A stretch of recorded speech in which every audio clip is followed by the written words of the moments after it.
Anti-ICE protests erupting in Portland and Chicago this week, resulting in several arrests. This as Portland becomes the next target for the Trump administration to deploy the National Guard as part of President Trump's crime crackdown. Christina Coleman is here with the latest. Hi, Christina. Hi, Mike. Portland police says their rapid response team arrested two men who refused to get out of the street and engaged in aggressive behavior toward each other during the protests last night.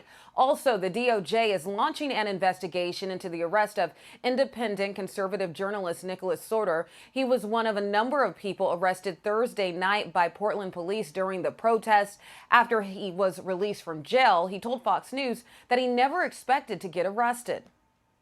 I'm being jumped by Antifa thugs. I get back up, I stumble away and go back toward cops where I think, at least, all right, well, maybe that'll be a safer place for me to go. Also in Portland, during the ongoing violence outside the ICE facility there, a fistfight broke out between an ICE supporter and anti-ICE protester Thursday night. Police were not there to intervene. Federal authorities say local politics is impacting police involvement. Unfortunately, local police has been restricted from responding or cooperating at all with federal authorities, which is completely absurd. And things also got violent outside of the ICE facility in Broadview, Illinois, again early yesterday morning, with anti-ICE protesters clashing with law enforcement. Broadview's mayor blames federal authorities for the chaos. When you see agents dispersing tear gas or chemical minutia or rubber pellets, what do you call it? It's unacceptable. We don't need to be policed. We know how to maintain. Well, officials within the Trump administration clearly feel differently based on the ongoing violence during the protests outside of the ICE facility in Broadview, Illinois over the past 3 weeks. Mike? Christina Coleman reporting live. Christina, thanks very much. For more, let's bring in former Assistant U.S. Attorney for Washington, D.C. and Senior Legal Fellow at the Heritage Foundation, Cully Stimson. Cully, welcome. Hi there. So what do you make of the reaction in Portland, Oregon? So Portland joined the Union in 1859 as part of the Union.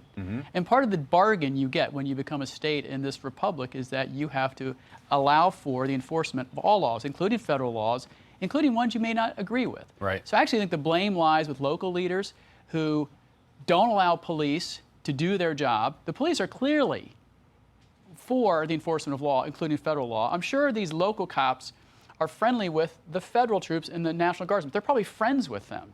And yet local leaders aren't allowing them to enforce the law. It's despicable, and they're the ones to blame. Trump wouldn't have to do any of this if local leaders cracked down on the laws there, period. A former acting DEA administrator has this message for the folks in Portland. Let's play it. I'll get you to react. The taxpayers are paying overtime for all these cops to be out there. But if they're not doing their job because these mayors and, in these different cities and the city councils are directing them to stand by, I got news for Portland. The National Guard is coming. The Secretary of War, the President of the United States are not going to tolerate it. What's your take on that warning? Love that guy.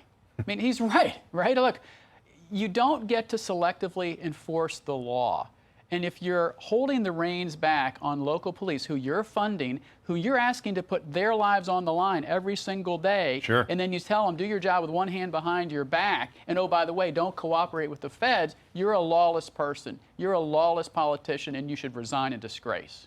All right, let's pivot to Chicago. Illinois Governor J.B. Pritzker offering his reaction to the surge in Chicago, saying, quote, federal agents reporting to Secretary Kristi Noem have spent weeks snatching up families, scaring law-abiding residents, violating due process rights, and even detaining U.S. citizens. They fail to focus on violent criminals and instead create panic in our communities.